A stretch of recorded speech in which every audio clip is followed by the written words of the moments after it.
नमस्कार दोस्तों, मेरा नाम उज्जवल और आप देख रहे हैं माई पाठशाला। अपने इंग्लिश ग्रामर के 120 रूल की सीरीज में आज मैं लेके आया हूँ रूल नंबर 22। और आज मैंने ग्रामर का जो सेक्शन पिक किया है वो है चैप्टर प्रोनाउन, और उसमें भी आज डिस्कशन करने वाला हूँ रिलेटिव प्रोनाउन की।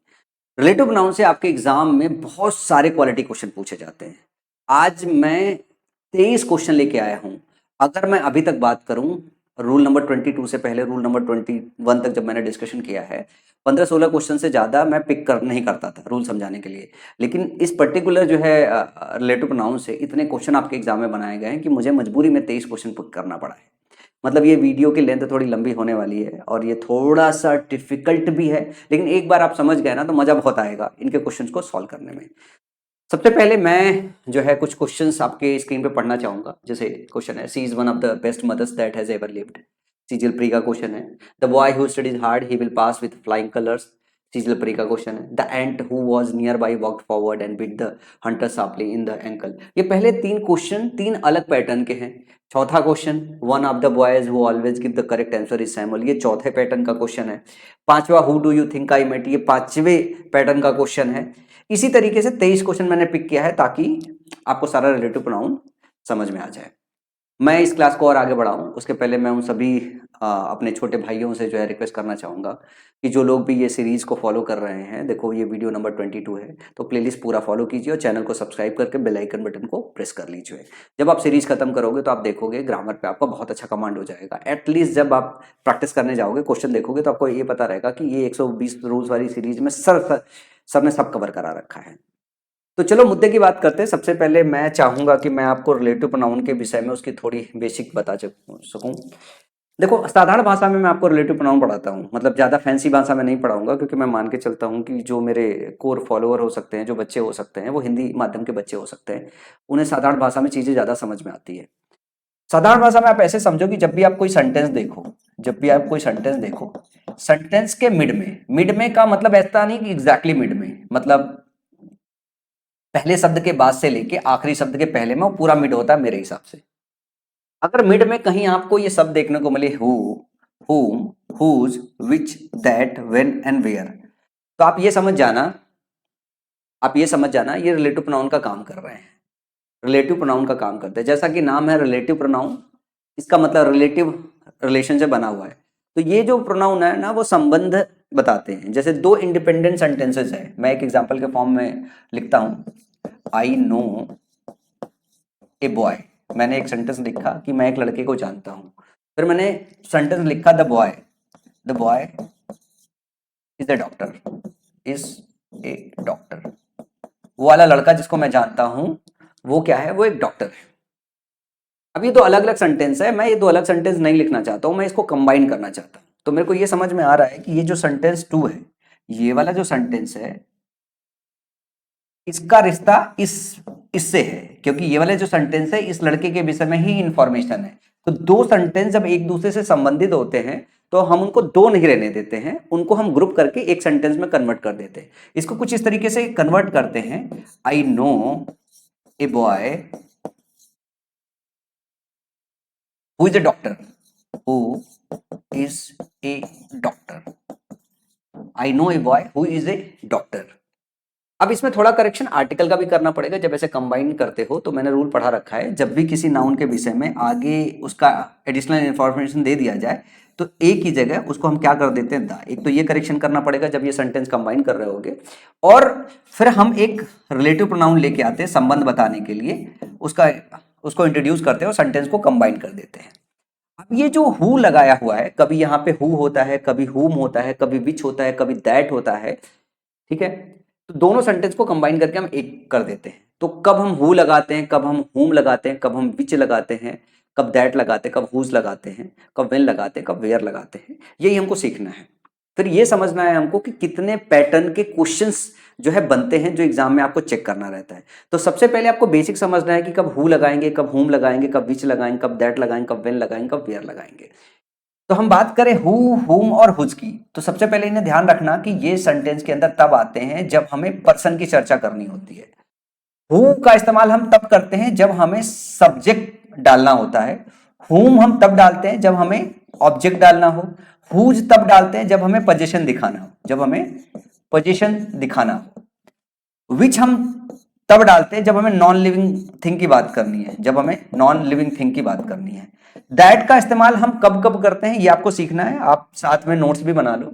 दैट का इस्तेमाल हम करते हैं जब हमको दिखाना हो सुपरलेटिव डिग्री को एंटीसीडेंट से पहले। अभी हम बता रहे हैं एंटीसीडेंट क्या होता है। एंटीसीडेंट से पहले अगर सुपरलेटिव डिग्री का इस्तेमाल हो तो हम दैट का इस्तेमाल करते हैं। अगर एनिमल की चर्चा हो सेंटेंस के अंदर, उसके लिए इस्तेमाल करना हो तो हम दैट का इस्तेमाल करते हैं। और रिस्ट्रिक्टिव क्लॉज में, रिस्ट्रिक्टिव क्लॉज में, ये भी अभी बता रहे हैं रिस्ट्रिक्टिव क्लॉज क्या होता है। अभी आप चाहे तो नोट्स बना लो। रिस्ट्रिक्टिव क्लॉज में हम विच की जगह दैट का इस्तेमाल करते हैं, विच की जगह दैट का इस्तेमाल करते हैं, विच की जगह दैट का इस्तेमाल करते हैं। जब आपको टाइम बताना हो तो आप व्हेन का इस्तेमाल करते हो, जब आपको प्लेस बताना हो तो अब आप वेयर का इस्तेमाल करते हो। बेसिकली ये रिलेटिव एडवर्ब की तरह काम करते हैं, रिलेटिव एडवर्ब की तरह काम करते हैं। तो इनको यही मैंने सोचा कि यही थोड़ा सा आपको बता दूं। ये मोटा मोटा है, पहले इंफॉर्मेशन नोट कर लो, एक बार दोबारा रिपीट कर देता हूं। जब आपको पर्सन के लिए सब्जेक्ट चाहिए तो हु डालते हैं, पर्सन के लिए ऑब्जेक्ट चाहिए तो हुम, पर्सन के लिए पोजीशन चाहिए तो हुज। जब नॉन लिविंग थिंग के लिए सब्जेक्ट ऑब्जेक्ट पोजीशन कुछ भी चाहिए हो तो आप विच का इस्तेमाल करते हो। दैट का इस्तेमाल करते हो जब आपको एंटीसीडेंट से पहले सुपरलेटिव डिग्री मेंशन हो, एनिमल हो तो दैट का, और रिस्ट्रिक्टिव क्लॉज के लिए अगर इस्तेमाल करना हो तो विच की जगह हम दैट का इस्तेमाल करते हैं। ये पर्सन के लिए भी इस्तेमाल होता है, एनिमल के लिए भी इस्तेमाल होता है, नॉन लिविंग थिंग के लिए भी दैट का इस्तेमाल होता है। जब टाइम बताना हो तो व्हेन, और जब प्लेस बताना हो तो वेयर का इस्तेमाल करते हैं। कुल कुल 6 तरीके के क्वेश्चन बनते हैं। अब ये 6 तरीके के क्वेश्चन पहले लिख लो कैसे होते हैं। जैसे पहला पैटर्न क्वेश्चन बनता है, हु इस्तेमाल होगा या फिर होम इस्तेमाल होगा, ये पहला पैटर्न का क्वेश्चन होता है। दूसरा पैटर्न का क्वेश्चन होता है, आप हु, whom, whose वर्सेज विच किसका इस्तेमाल करोगे। मतलब आपको चेक करना होता है लिविंग है, मतलब पर्सन है या नॉन लिविंग है, पर्सन है या फिर नॉन लिविंग है, विच नॉन लिविंग के लिए आता है। या यूं समझ लो, अगर वर्सेस दैट भी लगा दोगे तो दैट के केस में क्या होता है, एनिमल है, सुपरलेटिव डिग्री है या रिस्ट्रिक्टिव क्लॉज है, उसके केस में आता है। तीसरा पैटर्न का क्वेश्चन होता है, हैंग कर रहा है, तीसरा पैटर्न का क्वेश्चन जो बनता है आपके एग्जाम में वो ऐसा बनता है, विच वर्सेस दैट का, विच वर्सेस दैट का। मतलब आपको पता होना चाहिए रिस्ट्रिक्टिव क्लॉज क्या होता है, नॉन रिस्ट्रिक्टिव क्लॉज क्या होता है। अभी बताता हूं रिस्ट्रिक्टिव नॉन रिस्ट्रिक्टिव क्लॉज क्या होता है। चौथा पैटर्न का जो क्वेश्चन होता है वो होता है, एडिशनल प्रोनाउन दिया जाता है, एडिशनल प्रोनाउन देके सेंटेंस को सुपरफ्लुअस बनाया जाता है। एडिशनल प्रोनाउन दिया रहता है जो कि नहीं होना चाहिए, सुपरफ्लुअस सेंटेंस बनाया जाता है। ये चौथे पैटर्न का क्वेश्चन रहता है। इसके अलावा पांचवा पैटर्न का जो क्वेश्चन बनता है वो ये बनता है कि जो हमारा वर्ब होता है रिलेटिव प्रोनाउन के बाद, रिलेटिव प्रोनाउन के बाद जो वर्ब इस्तेमाल होता है वो रिलेटिव प्रोनाउन से पहले जो शब्द आता है उसको एंटीसीडेंट बोलते हैं, एंटीसीडेंट बोलते हैं। तो वर्ब एंटीसीडेंट के हिसाब से लगता है। एंटीसीडेंट अगर सिंगुलर है तो वर्ब सिंगुलर है, एंटीसीडेंट अगर प्लूरल है तो वर्ब प्लूरल है। तो आपको सेंटेंस के अंदर रिलेटिव प्रोनाउन पहचानना है, साथ में एंटीसीडेंट पहचानना है। अब आते सबसे पहले एंटीसीडेंट का जानना बहुत जरूरी है। एंटीसीडेंट की बात करते हैं। एंटीसीडेंट पहचानना बहुत ही आसान है। जैसे हमने यहाँ पे लिखा हु, यहाँ पे क्या लिखा हु, इस रिलेटिव प्रोनाउन के पहले जो शब्द आता है वो क्या होता है, वो होता है एंटीसीडेंट, वो होता है एंटीसीडेंट। जो आने वाला वर्ब होता है आगे का, ये एंटीसीडेंट के हिसाब से आता है। जैसे मैंने यहाँ पे बॉय लिया तो इज लिया, यहाँ पे बॉयज ले लेंगे तो यहाँ पे आर लेंगे। तो ये जो वर्ब होता है वो एंटीसीडेंट के हिसाब से आता है। अब जरा कुछ क्वेश्चन करते हैं जो प्रीवियस ईयर में आए हुए हैं, इन्हीं इंफॉर्मेशन के बेसिस पे। फिर रिस्ट्रिक्टिव नॉन रिस्ट्रिक्टिव क्लॉज की चर्चा करेंगे जब सेंटेंस के अंदर जो है आपको दैट और विच के बीच का डिफरेंस समझना होगा। तो जैसे सबसे पहला क्वेश्चन है, she is one of the best mothers that has ever lived. तो सबसे पहले आपको यह देखना है कि दैट का इस्तेमाल हुआ है यहाँ पे। ये है आपका रिलेटिव प्रोनाउन। क्या है ये? आपका रिलेटिव प्रोनाउन। जैसे मिड में इनको देखोगे आप समझ जाना कि ये रिलेटिव प्रोनाउन है। अगर मैं बोलूं एंटीसीडेंट पहचानना है तो आप कहोगे इसके पहले जो शब्द आ रहा है वो क्या है? वो एंटीसीडेंट है। वो क्या है? एंटीसीडेंट है। अब एंटीसीडेंट हमारा क्या है? एंटीसीडेंट हमारा पर्सन है। पर्सन के लिए हम मेनली जो इस्तेमाल करते हैं वो हु इस्तेमाल करते हैं, हुम इस्तेमाल करते हैं, और हुज इस्तेमाल करते हैं। सब्जेक्ट चाहिए हो तो ये इस्तेमाल करते हैं, ऑब्जेक्ट चाहिए हो तो हुज इस्तेमाल करते हैं, पोजीशन चाहिए हो तो हम हुज का इस्तेमाल करते हैं। लेकिन एंटीसीडेंट के जस्ट पहले देखना ऐसा तो नहीं सुपरलेटिव डिग्री मेंशन है। जैसे यहाँ पे सुपरलेटिव डिग्री मेंशन है बेस्ट, अगर सुपरलेटिव डिग्री मेंशन है तो हम दैट का इस्तेमाल करते हैं। तो यहाँ दैट का इस्तेमाल है, इसका मतलब दैट का यूज के सही है। अब दूसरी चीज जो चेक करनी रहती है वो चेक करनी रहती है जो वर्ब आया हुआ है इसके बाद, ये वर्ब किसके हिसाब से आता है, ये एंटीसीडेंट के हिसाब से आता है। मदर्स क्या है, मदर्स है हमारा प्लूरल। मदर्स अगर प्लूरल है तो ये भी कैसा होना चाहिए, प्लूरल होना चाहिए। अगर ये प्लूरल है तो ये भी प्लूरल होना चाहिए। तो हैज की क्या करेंगे यहाँ पे, हैव। अब जाके सेंटेंस हो जाएगा करेक्ट। समझ में आया? अगला देखना जरा। क्वेश्चन नंबर दूसरा है, the boy who studies hard he will pass with a flying colour. The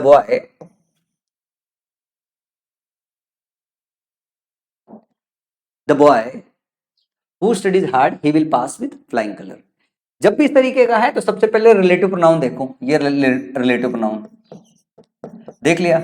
अब रिलेटिव प्रोनाउन जैसे हमने देखा तो हमें ये समझ में आया कि बॉय क्या है, ये एंटीसीडेंट है, ये है एंटीसीडेंट। एंटीसीडेंट के बाद हमको ये देखना होता है एंटीसीडेंट का हमारा नेचर क्या, सिंगुलर या प्लूरल, ये है सिंगुलर। फिर उसके बाद वर्ब देखोगे, वर्ब भी हमारा सिंगुलर है। तो और ये हु आया, अब हु सही है या सही नहीं है ये कैसे चेक करोगे कि हु लगाएं, हुम लगाएं या हुज लगाएं। भाई पर्सन है, बॉय एक पर्सन है, तो पर्सन के लिए या तो हु इस्तेमाल करेंगे या तो हुम इस्तेमाल करेंगे या तो हुज इस्तेमाल करेंगे। तो हुज तो समझ में आ जाता है, यहाँ पोजीशन की कोई चर्चा नहीं कर रहे हैं। और पोजीशन की अगर चर्चा नहीं कर रहे हैं तो या तो हुम या हु में डाउट होगा। The boy who studies hard, लड़का जो कठिन परिश्रम करता है वो पास होता है फ्लाइंग कलर से, मतलब अच्छे नंबरों से। फ्लाइंग कलर्स पास होना, फ्लाइंग कलर से मतलब अच्छे नंबरों से पास होना, ये एक फ्रेज है। तो ध्यान से देखोगे तो हमें क्या करना होता है, हमें रिलेटिव प्रोनाउन के बाद जाना होता है। रिलेटिव प्रोनाउन के बाद मूव करो, मेन वर्ब चेक करो। यहां पे स्टडीज पहला मेन वर्ब हो गया। विल पास की बात करें, विल हेल्पिंग वर्ब हो गया, पास हो गया मेन वर्ब, दूसरा हो गया।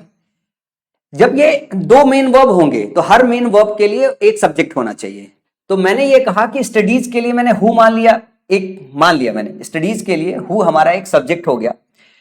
विल पास के लिए हमारा जो है बॉय अगर मेन वर्ब हो गया, सॉरी ये विल पास के लिए हमारा बॉय एक सब्जेक्ट हो गया।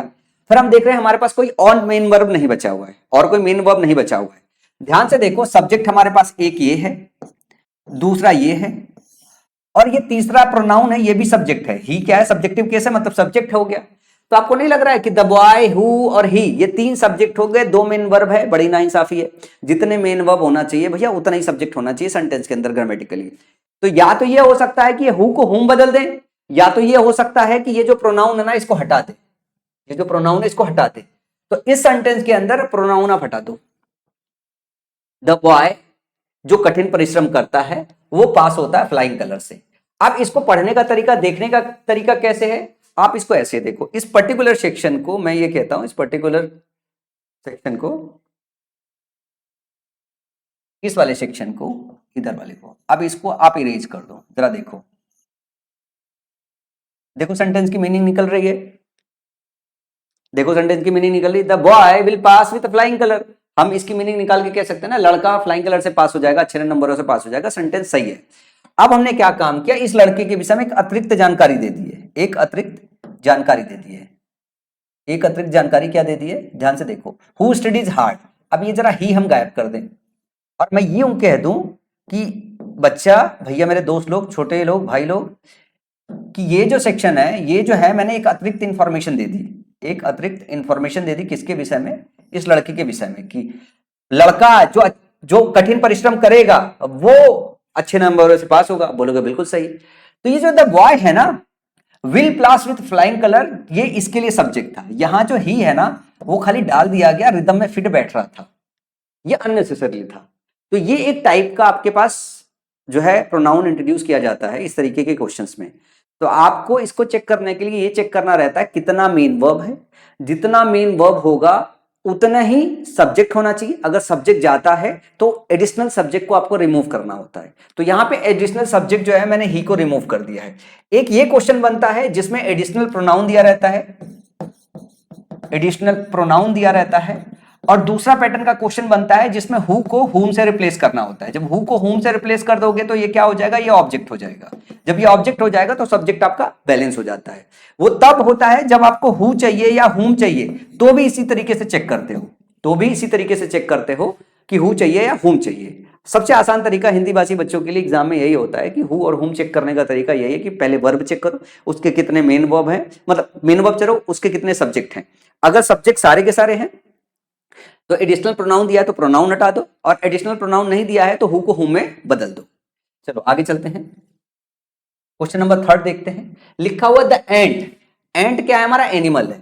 एंट क्या है हमारा, एनिमल है। एनिमल के लिए यहाँ हु का इस्तेमाल है जो अपने आप में गलत है, यहाँ पे क्या होना चाहिए, दैट। और एंट यहाँ पे सिंगुलर है तो वर्ब भी आपका सिंगुलर है, सेंटेंस करेक्ट हो जाएगा। सीजीएल मेंस का क्वेश्चन है, सिंपल सा क्वेश्चन है। 3 क्वेश्चन दैट से बनते हैं, 3 क्वेश्चन दैट से बनते हैं। एक होता है एनिमल के लिए हम दैट का इस्तेमाल करते हैं, सुपरलेटिव डिग्री एंटीसीडेंट से पहले अगर आया हुआ है तो हम दैट का इस्तेमाल करते हैं। तीसरा जो डिफिकल्ट होता है, जो पहचानना होता है, वो आगे वाले क्वेश्चन में बताएंगे कि रिस्ट्रिक्टिव क्लॉज अगर दिया हुआ है तो भी हम दैट का इस्तेमाल करते हैं, विच का इस्तेमाल नहीं करते हैं। तो 2 तो बहुत आसान होता है पहचानना, एनिमल दिया है समझ में आ जाएगा, सुपरलेटिव डिग्री दिया है आसानी से समझ में आ जाएगा। रिस्ट्रिक्टिव नॉन रिस्ट्रिक्टिव क्लॉज वाला जो पहचानने वाला केस होता है वो थोड़ा डिफिकल्ट होता है, वो अभी आएगा एग्जांपल में समझा दूंगा। अगला क्वेश्चन देखो, question number 4, one of the boys who always give the correct answer is Samuel. अब यहां पे देखो वन ऑफ द बॉयज, बहुत सारे लड़के हैं, उनमें से एक की बात हो रही है, उनमें से एक क्या है, एक सैमुअल है, उनमें से एक सैमुअल है। One of the boys who always give, अब जैसे हु है ये रिलेटिव प्रोनाउन है, इस रिलेटिव प्रोनाउन के बाद जाना वर्ब देखना, गिव दिया हुआ ये कैसा है, प्लूरल है। एंटीसीडेंट इसके पहले बॉयज है, ये क्या है, ये भी प्लूरल है, तो ये इसके हिसाब से सही रखा हुआ है। अब दूसरी बात है, आपको क्या देखना है, आपको ये देखना है कितने आपके वर्ब हैं और कितने सब्जेक्ट हैं। यहां पे गिव अगर देखोगे, गिव द करेक्ट आंसर, ये मेन वर्ब है, इसका हु यहां पे दिया हुआ मैंने मान लिया ये सब्जेक्ट है, सब्जेक्टिव केस में रखा हुआ ये हो गया। उसके बाद इज सैमुअल है तो इज का जो सब्जेक्ट है ये वन है, और वन चुना जा रहा है कई सारे लोगों में, वन चुना जा रहा है कई सारे लोगों में, वन ही जो है वो सैमुअल है, वन ही जो है वो सैमुअल है। समझ में आया? तो ये जो गिव है वो बॉयज के लिए आया हुआ है, ये जो इज है वो वन के लिए आया हुआ है। समझ में आई बात? तो इस सेंटेंस में किसी तरीके का एरर नहीं है, सब कुछ सही है। क्या है इसमें, नो एरर है, नो एरर है। रीजन ये है कि हु का इस्तेमाल सब्जेक्टिव केस में रखा गया है, जो इसका सब्जेक्ट है बिल्कुल सही है। ये प्लूरल है क्योंकि ये प्लूरल है, ये सिंगुलर है क्योंकि ये सिंगुलर है, ये मेन कोर सब्जेक्ट है इसका कि वन इज सैमुअल। बहुत सारे लड़कों में एक वो है जो सही जवाब देता है, वो सैमुअल है। अगला देखो, who do you think I met. अब ये क्वेश्चन रिलेटिव प्रोनाउन से कम है पर प्रोनाउन का यूज समझना जरूरी है। Who do you think I met, तुम्हें क्या लगता है मैं किससे मिला हूं, ऐसा बोला है। तो यहां पे मेट अगर ध्यान से देखोगे इसके लिए सब्जेक्ट आई है, लेकिन डू और थिंक के लिए सब्जेक्ट यू है। तो 2 मेन वर्ब है, 2 सब्जेक्ट है, ये हु तीसरा है। क्या है, ये तीसरा है। तो मैंने आपको क्या बताया, अगर एडिशनल प्रोनाउन दिया है तो एडिशनल प्रोनाउन हटा दोगे, अगर एडिशनल प्रोनाउन नहीं दिया हुआ है तो जितने मेन वर्ब है उतना ही सब्जेक्ट होना चाहिए। यहां पे मेट एक मेन वर्ब है और थिंक दूसरा मेन वर्ब है, डू हेल्पिंग वर्ब होता है, ठीक है ना इस केस में। तो थिंक और मेट की अगर बात करें, थिंक और मेट की बात करें, ये 2 मेन वर्ब है, इनके लिए सब्जेक्ट आई और यू है। तो ये क्या है, ये एडिशनल है, ये एडिशनल है तो क्या करो दोगे, इसको बदल दोगे। Whom do you think I met, तुम्हें क्या लगता है मैं किससे मिला था, तो सही क्या हो जाएगा, whom do you think I met. अगला है छठा, this is the girl whose brother is a doctor. ये वो लड़की है जिसका भाई, तो जब हम बात करते हैं जिसका, जब काके की आता है तो मतलब हम पोजीशन की चर्चा कर रहे हैं। अब पर्सन की बात हो रही, लड़की का पोजीशन दिखाना है, तो जब पर्सन के लिए पोजीशन होता है तो हुज का इस्तेमाल करते हैं, मतलब अपने आप में सही है। अब ये रिलेटिव प्रोनाउन है, हुज ब्रदर की बात कर रहे हैं, यहां पे इज है, इसका एंटीसेडेंट क्या है, लड़की, लड़की यहां पे क्या है, सिंगुलर है, तो वर्ब कैसा होना चाहिए, सिंगुलर, जो कि सिंगुलर दिया हुआ है। तो रिलेटिव प्रोनाउन भी सही इस्तेमाल है क्योंकि पोजीशन चाहिए था पर्सन के लिए, और दूसरी बात कर रहे हैं वर्ब की, तो वर्ब भी एंटीसेडेंट के हिसाब से सही है। इसका मतलब है कि इसमें नो एरर है सीजीएल मेंस के क्वेश्चन में।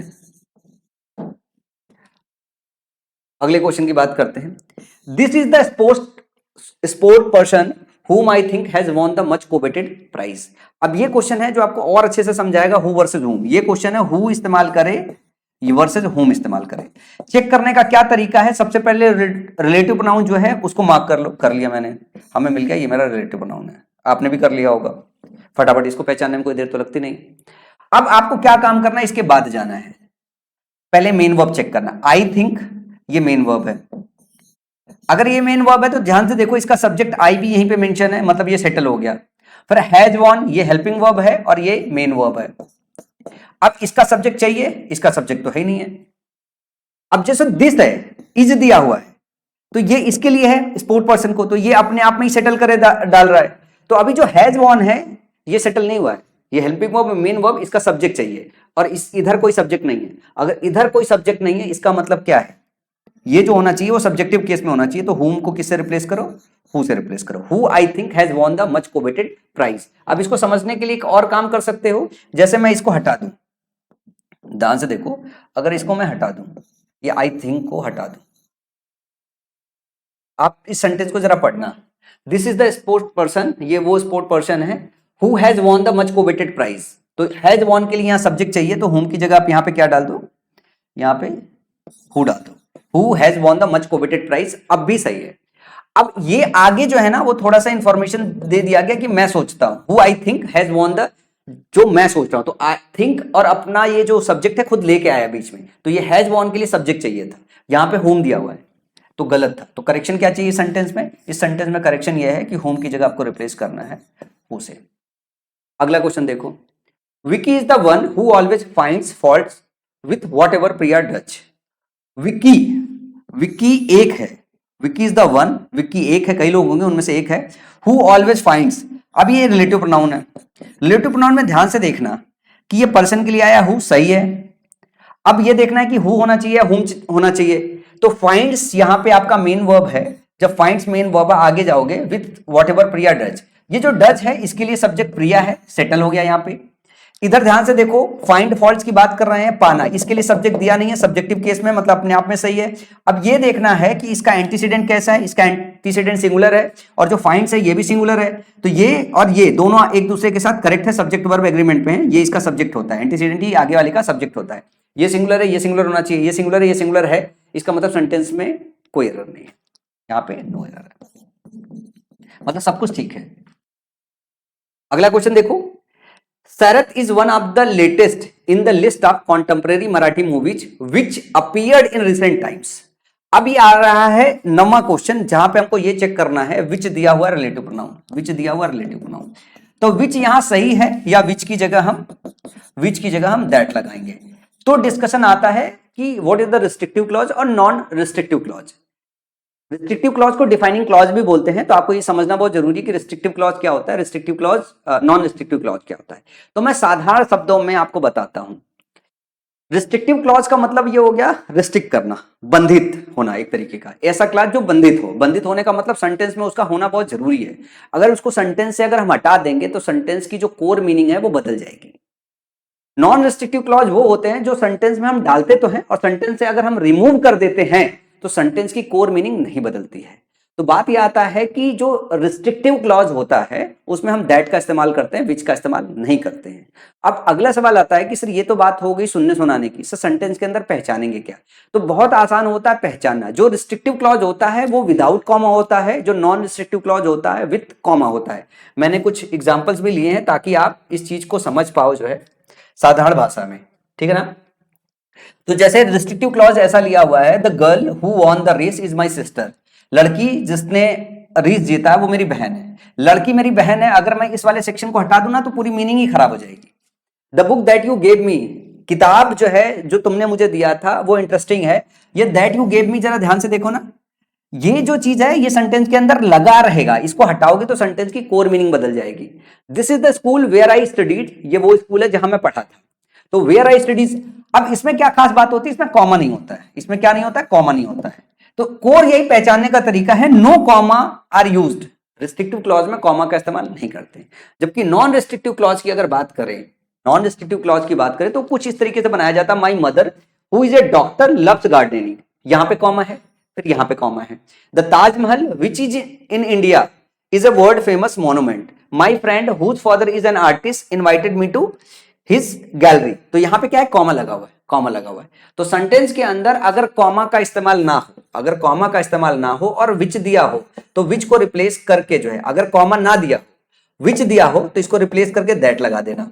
अब जरा ये वाला सेंटेंस देखो जिसमें अपन चर्चा कर रहे हैं, Sairat is one of the latest in the list of contemporary Marathi movies. यहाँ पे कॉमा का इस्तेमाल है कहीं नहीं ना, आगे पूरे में, तो ये विच की जगह क्या लगाओगे, विच की लगाओगे दैट। बस इतना ही सिंपल तरीका है पहचानने का।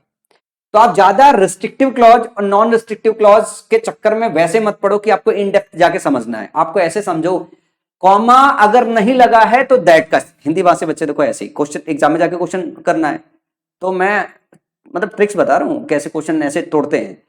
कॉमा लगा है तो विच आएगा, कॉमा नहीं लगा है तो दैट आएगा। विच और दैट के बीच में जब फैसला करना हो, यहां कॉमा नहीं लगा है हम दैट लगाएंगे। अब इसी के साथ मैं दो और क्वेश्चन बता देता हूं जिससे आपका ये कंसेप्ट पूरी तरीके से क्लियर हो जाए। मैं वापस अभी क्वेश्चन आऊंगा जो क्वेश्चन वहां पे बचा हुआ है। दो क्वेश्चन और बड़े तगड़े तगड़े मेंस में आया था, जैसे क्वेश्चन नंबर 7 और क्वेश्चन नंबर 8, जरा ध्यान से देखो। In Marxist philosophy the bourgeoisie are the social class came to own means of production during industrialisation. जब हम यहां पे बात करते हैं ना, यहां पे तो यहां पे क्या है, मार्क्सिस्ट फिलॉसफी की बात हो रही है, उसमें डिफाइन किया गया है the bourgeoisie are the social class. यहां पे आपको डालना था that came to own means of production, जो यहां पे लगाना था जो अपना तरीका प्रोडक्शन का ले आए थे ड्यूरिंग इंडस्ट्रियलाइजेशन। यहां पे कॉमा का इस्तेमाल नहीं था, यहां पे दैट लगाना था, दैट मेंशन नहीं था। इसी तरीके से aeronautical charts are for visual meteorological conditions that depict, यहां पे डालना था दैट डिपिक्ट टेरेन। टेरेन का मतलब होता है भूस्थल, geographic features, navigational aids and other aids to navigation. ये सीजीएल मेंस के दोनों क्वेश्चन आए हैं प्रीवियस ईयर में। और ध्यान से देखोगे यहां पे कोई रिलेटिव प्रोनाउन दिया नहीं था, तो दो तरीके का क्वेश्चन बनाया गया, एक जगह विच लगा के दिया हुआ है और एक जगह ऐसा है कि कोई रिलेटिव प्रोनाउन दिया नहीं है, कोई रिलेटिव प्रोनाउन दिया हुआ नहीं है। तो रिलेटिव प्रोनाउन दिया नहीं था तो रिलेटिव प्रोनाउन डालना था, और रिलेटिव प्रोनाउन डालने के साथ ये भी देखना था कि यहाँ पे कॉमा वगैरह का ज्यादा इस्तेमाल नहीं है, तो यहाँ पे आपको दैट डालना है, that came to own means of production. फिर यहां पे डालना था that depicts terrain, geographical features, navigational aids and other aids to navigation. तो ये दो क्वेश्चन और आपके एग्जाम में आए थे, तो ये इस तरीके का क्वेश्चन आपके एग्जाम में बनता है। अब वापस आते हैं हम स्लाइड नंबर 1 में। अगला क्वेश्चन है, जरा ध्यान से देखो, one who perpetually hesitates which of the two things he will do first will do ultimately, which he will do first will ultimately do neither. क्या कह रहा है कि वन हु परपेचुअली हेजिटेट, मतलब जो हेजिटेट करता रहता है कि कौन से दो कामों में से कौन सा काम पहले करे, वो एक्चुअली में कोई नहीं करता है। सेंटेंस ये कहना चाहता है। अब आपको चेक क्या करना है, वन। अब जब बात करते हैं हु, तो जब जैसे मान लो कोई वन दिया है या कोई सब्जेक्ट दिया हुआ है, उसके लिए इमीडिएट इस्तेमाल करना हो तो हु अक्सर करके आपको देखने को मिलेगा। हम बात कर रहे हैं वन हु, तो वन क्या हो गया, इसका एंटीसीडेंट हो गया। परपेचुअली हेजिटेट्स, तो वन क्या है, इसका एंटीसीडेंट हो गया। एंटीसीडेंट कैसा है, सिंगुलर है, तो हेजिटेट्स लिया है, ये भी सिंगुलर अपने आप में सही है। Which of the two things he will do, which of the two things, जब सिलेक्शन और चॉइस की बात हो तो विच का इस्तेमाल करते हैं, विच दिया हुआ है, which of the two things he will do, वो करेगा first, will do will ultimately do neither, वो दोनों में से कुछ नहीं करेगा। अब आपको ये चेक करना है कि जो मेन वर्ब है क्या सभी सब्जेक्ट के साथ बैलेंस है या नहीं बैलेंस है। तो जरा ध्यान से देखो, ये जो हु है इसके लिए सब्जेक्ट हो गया, आप कहोगे ठीक है। Which of the two things, यहां पे विल डू की बात हो रही है, इसका सब्जेक्ट ही मेंशन है। फिर यहां पे जो विल डू लिखा हुआ है इसका सब्जेक्ट क्या है, इसका वन हो गया। तो सारे मेन वर्ब, तीन मेन वर्ब्स हैं और तीन सब्जेक्ट है, मतलब अपने आप में बैलेंस है। यहां वन के लिए हु आया है, अपने आप में करेक्ट है। एंटीसीडेंट के हिसाब से वर्ब आया, अपने आप में करेक्ट है। यहां पे अगर ही के हिसाब से विल आया है, अपने आप में सही है, और विल के साथ वर्ब की फर्स्ट फॉर्म इस्तेमाल की गई, वो भी बिल्कुल सही है। और वन के लिए यहां पे आगे विल डू दिया हुआ है, ये भी अपने आप में सही है। इस सेंटेंस में कोई एरर नहीं है, इस सेंटेंस में कोई एरर नहीं है। तो ये वाला भी आता है कि सब कुछ ठीक ठीक भी दिया होता है, आपको ये भी पहचानना होता है कि एरर नहीं है। तो आपको पता होना चाहिए कितने टाइप के एरर के क्वेश्चन बनाए जाते हैं रिलेटिव प्रोनाउन के। तो एक ऐसा भी बनाया जाता है जिसमें एरर ही नहीं दिया जाता है, वो भी आपको पहचानने आना चाहिए कि हाँ सब कुछ ठीक ठीक है। अब चले जरा अगले साइड पे, फटाफट फटाफट और सवाल लगाते हैं। Rita is a spiritually centred person who loves every being she comes in contact. Contact इसके साथ विथ भी होना चाहिए, दैट टाइप एरर होगा, मिस कर गया। Rita is a spiritually centred person who loves every being she comes in contact with. Rita spiritually centred person है जो सभी लोगों को पसंद करती है जो भी उसके कांटेक्ट में आता है। जरा ध्यान से देखना, सबसे पहले हम रिलेटिव प्रोनाउन के पास जाएंगे। रिलेटिव प्रोनाउन की अगर जैसे ही हम बात करते हैं तो हमें ये समझ में आता है कि ये जो वर्ब है ये सिंगुलर है, ये वर्ब सिंगुलर है, तो एंटीसीडेंट क्या है? स्पिरिचुअली सेंटर्ड पर्सन की बात हो रही है, Rita is a spiritually centred person, तो ये भी सिंगुलर है। स्पिरिचुअली सेंटर्ड पर्सन रीता को रिप्रेजेंट कर रहा है, दोनों सिंगुलर है, तो इसके हिसाब से वर्ब भी सिंगुलर है। फिर बोला जा रहा है, जरा ध्यान से देखना, इसके लिए ये मेन वर्ब हो गया और इसके लिए ये मेन वर्ब हो गया, मतलब ये अपने आप में सही है। फिर ये मेन वर्ब के लिए ये सब्जेक्ट हो गया, जरा ध्यान से देखो, अपने आप में सही है। तो इस पूरे सेंटेंस में किसी भी तरीके का एरर नहीं है, किसी भी तरीके का एरर नहीं है, मतलब नहीं है तो नहीं है। अगला है Tom Sawyer is one of the best kid stories that was ever written. अब ये बहुत देखो आसान क्वेश्चन था। ये है रिलेटिव प्रोनाउन दैट, इसका एंटीसीडेंट देखोगे तो किड स्टोरीज है, लेकिन इसके पहले सुपरलेटिव डिग्री का इस्तेमाल है, मतलब दैट अपने आप में सही है। लेकिन इसके बाद जब वर्ब देखोगे ये वॉच का इस्तेमाल है और स्टोरीज प्लूरल है, तो ये वॉच की जगह क्या होना चाहिए? ये वर्ब होना चाहिए। सीजीएल में इसका क्वेश्चन था, कितना आसान था इसको लगाना। अगला क्वेश्चन देखो, he told me same stories, he told me same stories which he told you yesterday. उसने मुझे वही सेम स्टोरी सुनाई जो जो he told you yesterday, which he told you yesterday, he told me same stories which he told you yesterday। तो यहाँ which की जगह क्या लगाओगे? यहाँ पे that लगाओगे, that he told you yesterday। सवाल वही आती है, रिस्ट्रिक्टिव क्लॉज की जगह नॉन रिस्ट्रिक्टिव क्लॉज वाली बात हो गई, ठीक है ना। तो he told me तो सेम स्टोरी, उसने मुझे वही वाली स्टोरी बताई जो उसने तुम्हें बताया था। यहाँ which की जरूरत नहीं है, यहाँ पे that की जरूरत है। अगला, do you know whom the next speaker is, whom the next speaker is। अब एक्चुअली यहाँ आपको ये समझना है, आपको लगेगा ये इज के लिए नेक्स्ट स्पीकर जो है सब्जेक्ट है, सब्जेक्ट है, लेकिन ध्यान से देखो तो ऐसे लिखा जाता है हु इज नेक्स्ट स्पीकर। अगर क्वेश्चन पूछोगे तो ऐसा लगता है who is the next speaker, the next, अगला बोलने वाला वक्ता कौन है? नेक्स्ट स्पीकर, ये ऐसे लिखा जाता है who is the next speaker. तो जब इसको बीच में डाला गया, डू यू नो क्या तुम जानते हो, home in the next speaker, ये गलत तरीका है। यहाँ पे क्या, होम की जगह आपको डालना है हु। ये जो द स्पीकर है ना, ये इज के लिए ऑब्जेक्ट है और इसका सब्जेक्ट यहाँ पे हु होगा। ये पैटर्न बस आपको समझना है। Who is the next speaker ऐसे लिखते हैं, ऐसे बोलते हैं। तो जब इसको इस फॉर्मेट में बना रहे हैं, डू यू नो क्या तुम जानते हो, who the next speaker is, ये सेंटेंस करेक्ट होगा।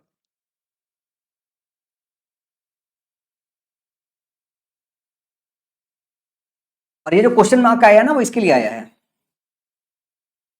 अगला ध्यान से देखना, पांचवा, I remember him as someone who was a lot nicer than circumstances warranted. Circumstances warranted का मतलब बोल रहा है हालात के हिसाब से।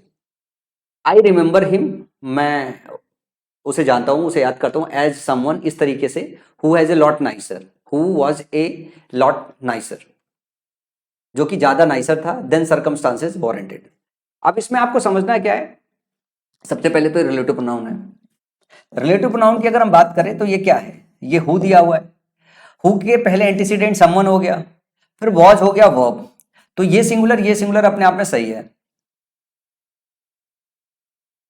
आई remember him as someone who was a lot nicer than circumstances warranted, इसमें किसी तरीके का एरर दिखाई दे रहा है? नहीं भाई, ये वर्ब है, इसके लिए सब्जेक्ट चाहिए, सब्जेक्ट दिया हुआ है, बाकी सब कुछ बैलेंस है, रिलेटिव प्रोनाउन भी ठीक है, इसका मतलब सेंटेंस में क्या है? नो एरर है, नो एरर है। अगला है, the boy which money lost felt sorry, लड़का जिसका पैसा खो गया वो सॉरी फील कर रहा था। अब यहाँ पे जब हम बात करते हैं पर्सन के लिए तो विच का इस्तेमाल नहीं करते, हु का इस्तेमाल करते, हुम का इस्तेमाल करते या हुज का। जिसका पैसा, मतलब काके की का जब सेंस आता है, इसका मतलब हम पोजीशन की चर्चा कर रहे होते हैं, और पोजीशन में क्या होता है, हम हुज का इस्तेमाल करते हैं, विच का इस्तेमाल नहीं करते पर्सन के लिए। तो यहाँ पे विच नहीं है, सही होगा हुज सही होगा। सातवां आठवां क्वेश्चन ऑलरेडी डिस्कस कर चुके हैं अपन, इसके बाद चलते हैं जरा और क्वेश्चन देखते हैं। आई नो द कॉबलर, मैं कॉबलर को जानता हूं, विच मीन्स, कॉबलर क्या है? पर्सन है। कॉबलर क्या होता है? पर्सन। सबको पता है कॉबलर क्या होता है, जो जूते सिलने वाले होते हैं उसको कॉबलर, मोची बोलते हैं बेसिकली कॉबलर। तो इसके लिए हम विच का इस्तेमाल नहीं करते हैं, हम किसका इस्तेमाल करते हैं? हम हु या होम या हुज का इस्तेमाल करते हैं। यहाँ सब्जेक्ट चाहिए तो हम क्या रखेंगे? हु, क्योंकि इसके लिए सब्जेक्ट चाहिए। Who meant the shoes outside the gate of our colony. अगला है, Supriya asked the Kiran that where had her mother gone when the result of the contest were being declared. ये भी एक टाइप का क्वेश्चन है। आप ध्यान रखना कि जब भी आपका रिलेटिव प्रोनाउन आए मिड में और इसके बाद ध्यान से देखोगे तो जो पैटर्न होता है, पहले सब्जेक्ट आता है अगर दिया हुआ है, फिर वर्ब आता है। कभी भी वर्ब पहले नहीं आता सब्जेक्ट से पहले। तो ध्यान से देखना, Supriya asked the Kiran that where had her mother, where had her mother. That के बाद वेयर का इस्तेमाल किया गया है, कहां के लिए, कहां के लिए इस्तेमाल किया गया है, वेयर जगह बताने के लिए। फिर लिखा हुआ हैड हर मदर गॉन। तो ध्यान से रखिएगा, जब भी डब्ल्यू एच वर्ड मिड में आए, कैसे इसको साधारण भाषा में याद रखो, डब्ल्यू एच वर्ड अगर मिड में आए और आखिरी में अगर फुल स्टॉप लगा हो, आखिरी में अगर फुल स्टॉप लगा हो, तो कभी भी वर्ब को सब्जेक्ट के पहले नहीं रखते, कभी भी वर्ब को सब्जेक्ट के पहले नहीं रखते, हमेशा इसको बाद में रखते हैं। तो उसकी मां कहां गई है, तो आपको रखना, आपको क्या बताना है यहाँ पे, where her mother had gone, ये हेल्पिंग वर्ब है ना, where her mother had gone. तो कई बार होगा कि हेल्पिंग वर्ब सब्जेक्ट के पहले लिख देगा, तो आपको ध्यान रखना है कि हेल्पिंग वर्ब सब्जेक्ट के पहले नहीं, सब्जेक्ट के बाद लिखना है, क्योंकि आखिरी में फुल स्टॉप लगा हुआ है। तो डब्ल्यू एच वर्ड जब भी मिड में आए, तो ये बात आपको हमेशा ध्यान रखना है कि आपको हेल्पिंग वर्ब हमेशा सब्जेक्ट के बाद में। उसकी मां कहां गई है, ये वाली बात हो रही है, तो हर मदर गॉन, तो हर मदर हैड गॉन लिखना पड़ेगा, हैड जो पहले आया है उसको इधर डालना पड़ेगा, क्योंकि ये सेंटेंस जो है वो इंट्रोगेटिव नहीं होते, यहाँ पे ये रिलेटिव एडवर्ब की तरह काम कर रहे होते हैं। डब्ल्यू एच वर्ड वियर और व्हेन जैसे, या फिर हु हुम जैसे शब्द जो है, ये आपके सब्जेक्ट और ऑब्जेक्ट की तरह काम, रिलेटिव प्रोनाउन की तरह काम कर रहे होते हैं। ये भी एक टाइप का क्वेश्चन है जो आपके एग्जाम में पूछता है। अगला है the boy which stole. The boy के लिए विच का इस्तेमाल नहीं करेंगे, हु का इस्तेमाल करेंगे। Who stole the money was caught by the police. It is I who am responsible for the success of the organisation. अगर जैसे मैं बोल रहा हूं इट इज आई, तो ध्यान रखना कि जब भी इट होता है तो इट इज आर एम, इसके बाद जब प्रोनाउन डालना होता है तो यहाँ पे सब्जेक्टिव केस का प्रोनाउन डालता है। ये एक सेपरेट रूल में मैं डिस्कशन करने वाला था, जो है यहाँ आ गया तो मैं बता दे रहा हूँ, इसको याद कर लो कि जब भी इट से स्टार्ट हो, इज आर एम या वॉज वर हो, तो इसके बाद जब यहाँ पे रखते हो ना प्रोनाउन, तो वो सब्जेक्टिव केस में होना चाहिए। तो इट इज आई रखा हुआ है, कुछ लोगों को लगेगा कि ये गलत है, पर ये अपने आप में सही है। फिर ये रिलेटिव प्रोनाउन है, रिलेटिव प्रोनाउन के बाद जो वर्ब आता है वो आई के हिसाब से आएगा, आई के हिसाब से एम का इस्तेमाल है, जो अपने आप में सही है। तो it is I who am responsible for the success of the organisation, sentence अपने आप में पूरी तरीके से करेक्ट है, इसमें नो एरर है, इसमें नो एरर है। अगला जरा ध्यान से देखना, what is the name of the swami. उस स्वामी का क्या नाम है जिसका ऑटोबायोग्राफी, जब हम बात करते हैं जिसका, काके की, तो ऑटोबायोग्राफी पे पोजीशन दिखाना है स्वामी का, तो यहाँ पे हुम की जगह क्या इस्तेमाल करोगे, हुज का इस्तेमाल करोगे। What is the name of the swami whose autobiography impressed you so much. उस स्वामी का क्या नाम है जिसकी ऑटोबायोग्राफी ने आपको बहुत ज्यादा इंप्रेस किया है। तो यहाँ पे होम की जरूरत नहीं है, यहाँ पे पोजीशन की जरूरत है, पोजीशन के लिए हम हुज का इस्तेमाल करते हैं। तो दीज आर द क्वेश्चन जो पूछा गया। अगर आप देखोगे तो टोटल 6 पैटर्न के क्वेश्चन मैंने आज की क्लास में चर्चा किए, टोटल 6 टाइप ऑफ पैटर्न। एक वो था जो हु वर्सेज होम की चर्चा कर रहा था, एक वो था जो विच वर्सेज दैट की चर्चा कर रहा था, रिस्ट्रिक्टिव और नॉन रिस्ट्रिक्टिव क्लॉज की। कॉमा अगर नहीं है, कॉमा नहीं है तो दैट लगाएंगे। और इसमें भी कि एक जगह ये था जहां पे विच और दैट का चुनाव करना था, एक बार ऐसा होता है दैट गायब करके दे देता है, आपको दैट इंट्रोड्यूस करना पड़ता है। ये पैटर्न के क्वेश्चन। आपने एक पैटर्न का क्वेश्चन देखा जिसमें एडिशनल प्रोनाउन दे दिया था जो कि नीड नहीं है, एडिशनल प्रोनाउन है जो कि नीड नहीं है। और पैटर्न देखा जिसमें सुपरलेटिव डिग्री के पहले, एंटीसीडेंट के पहले लगाया, तो दैट रिलेटिव प्रोनाउन का इस्तेमाल करोगे। अगर एनिमल दिया हुआ है तब भी आप दैट का इस्तेमाल करोगे।